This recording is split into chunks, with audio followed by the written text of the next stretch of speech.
Class 5 বা পঞ্চম শ্রেণীর প্রাথমিক গণিত বইটি থেকে পৃষ্ঠা নাম্বার হলো 44। তো 44 পৃষ্ঠা, এটা হলো অনুশীলনী 6 ক।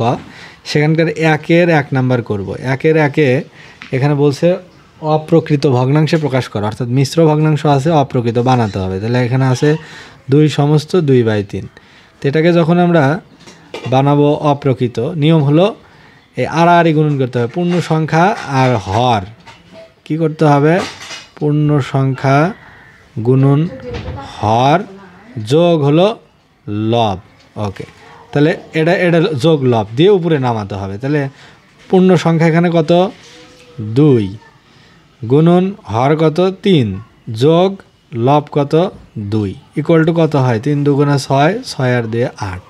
তাহলে 3 দুগুণে 6, 6 আর ওই উপরের 2, তাহলে 6 যোগ 2 ইকুয়াল টু 8। এই 8 নামলে উপরে আর নিচে 3, এটাই হলো অ্যান্সার।